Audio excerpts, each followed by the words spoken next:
Hi, my name is Nina Baum, and I will be presenting today with Mi Wu and Kylie Stewart. Our presentation today will be on student engagement in online learning. So, students are demanding more online access. More colleges are offering classes and courses and even full degrees online, including some of the top universities, to meet these demands. Students don't even have to step foot into a classroom or on campus or even be in the same state to attend these classes or get these degrees. Online education provides students the opportunity to study and learn in an environment that is best for them, such as their house, library, wherever they think works best. So in today's presentation, we're going to talk about student engagement in online education. We're going to talk about the challenges of engagement, and then we're going to talk about some possible solutions. So what is student engagement in online education? Since students are not in the classroom setting, student engagement in online education is measured by how much time and energy is put into these activities and study. Student engagement is the time and physical energy that a student spends on activities in their academics and the efforts of the student to study a subject, practice a subject, obtain feedback, analyze, and solve problems. The National Survey for Student Engagement uses Chickering and Gamson's 7 principles of good practice in undergraduate education. It was created to measure on-campus education and engagement. However, it's been found that it works really well for online education as well.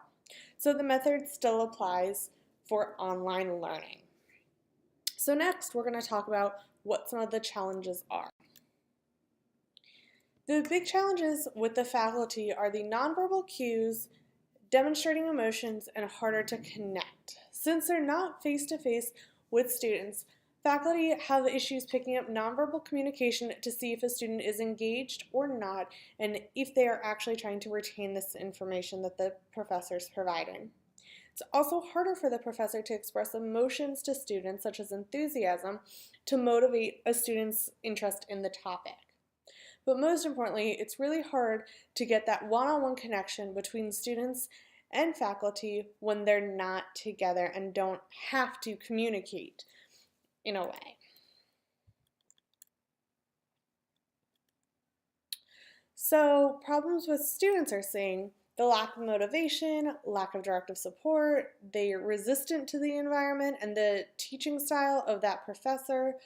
Online education makes it easier for students to withdraw and disappear from a course, and a lot of times students have the wrong idea on what online education is. So to go a little bit more in detail with this topic, since students don't have that connection with the professor, it can feel like an anonymous environment, and it could feel like the student is alone, making it easier for a student to drop out, to not feel that connection, and just be alone. They also have to be able to motivate themselves to want to do the work and to find the time to do it. Students feel that online education is easier and doesn't require as much time, so from the start with that mindset, students are prone to disengage, and if they get frustrated, they withdraw from a course. So a lot of misconceptions come from the student, and they really need to try to motivate themselves. Also, a student might not like the style of the online learning that that teacher is providing. Just like in any standard classroom here today, you might not always agree with it, but because you don't have that support, that motivation, it's easier to resist the teaching style.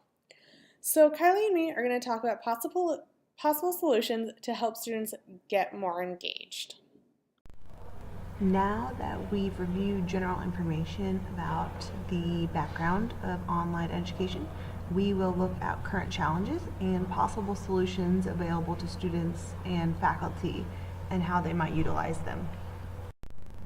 One of the major criticisms of online education has been whether or not the students are truly learning the material and how to hold them accountable for their learning. Also, there is a need to ensure that all students, especially the high-risk students, are learning and are engaged. For this portion, we are going to look at engagement in online learning, how students interact with the course, how to improve student accountability, and how to engage the at-risk students. We know that students will drop courses for various reasons. But one startling fact about online education is the attrition rate. At least 10 to 20% higher for online courses, and the larger the course, the higher this rate is. There could be several reasons for this. The ease of registering and dropping. There's no face-to-face contact, which allows the student to disengage. There could be a lack of motivation for the course, as the student doesn't have active participation in the course. There also could be a lack of connection to the professor, the topic, and the other students. Because the course is all online, the student feels a lack of connection as in less invested in the course, and so they feel less remorse when dropping the course.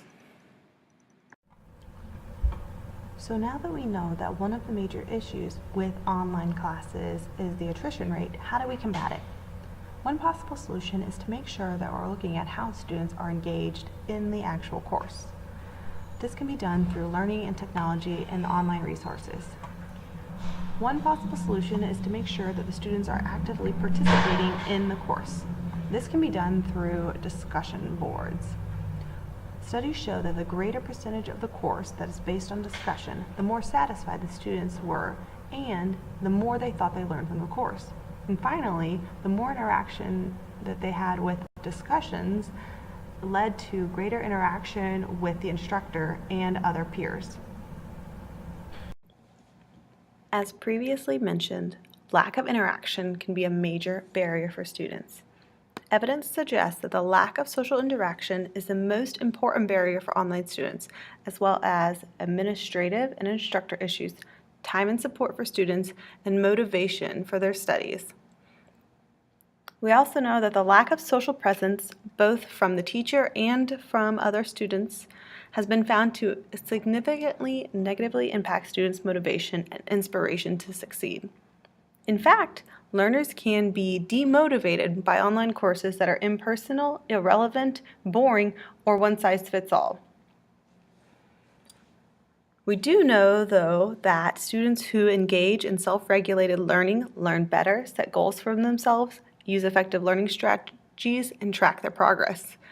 These translate into good predictors of grade performance in totally web-based classes, including openness to the experience, emotional stability, and agreeableness. So how do we translate the students who feel disengaged because of the major barrier into students who can succeed on online courses? Now that we know a little bit more about the typical online student, it's time to look at what possible solutions we could have for engaging all students who want to enroll in an online education course. So we do know that online students are typically older, they have completed more college credits, and they have an overall higher GPA than their counterparts. So the question is, how do we engage the students who are younger, less experienced at college, and are higher risk students? One option that could work is a peer mentor program. This could assist the younger students and the high-risk students. This would help students to improve their persistence, accountability, and engagement. As previously mentioned, social integration is an extremely important factor in online learning. So by creating an online peer mentor program between maybe the younger and older students or the low risk and high risk students, you're able to create that social interaction between two different students that will help them be engaged and self-regulate their learning online. Another option would be to require students to take a abbreviated or a 1 credit hour course before they enroll into an online education class. For example, this could be like a 1-hour online success course that would help the student integrate into how online courses are typically led. This would get the student thinking about how they need to self-regulate their learning, how they can motivate themselves, and how they can work on time management. The Columbia University Community College Research Center published a study that found students in hybrid courses, like half online and half taught, kind of like the HED courses here at ASU, performed better or as well as those in traditional online classes. So maybe another solution is to integrate students into online classes by using more hybrid courses. Finally, there's a need for students and faculty to participate in active learning techniques via the online program like Blackboard. This will be discussed later throughout the presentation. Currently, most online courses are delivered in broadcasting mode, which lacks interaction between the instructors and the students. The instructors record the lectures, and students listen to them online. Students may choose not to listen to the lectures at all, and even if they are watching the recordings, there's no way to track if students are paying attention or are actively listening. In addition, there is no live discussion or participation in the online classroom, unlike the face-to-face classes. To improve students' learning outcomes, one possible solution is to create a new online learning management system to track students' participation in the online lectures and create an interactive learning environment. The new system should be able to be created as an add-on to the existing course management systems like Blackboard to ease the transition for the instructors, students, and other people who utilizes the systems.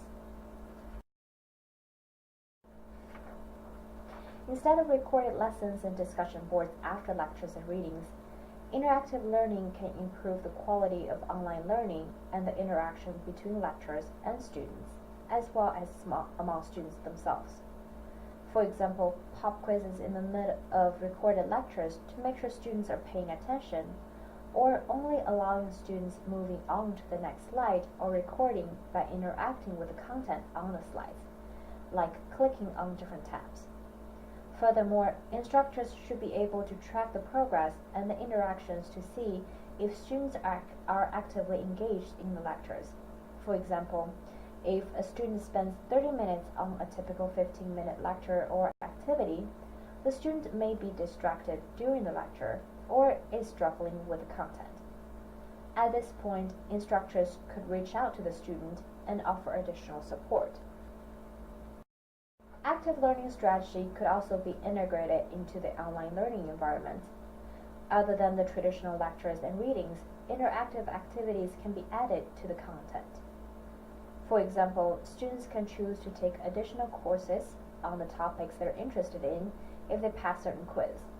Students should also be encouraged to improve critical thinking skills. If they disagree or would like to expand on the lectures, they should be encouraged to do so.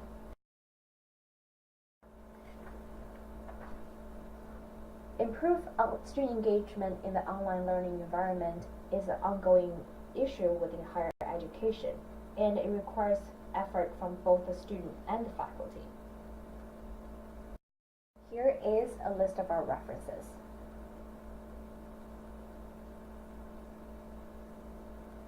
Thank you for listening. If you have any questions, please feel free to reach out to any of us. Thank you.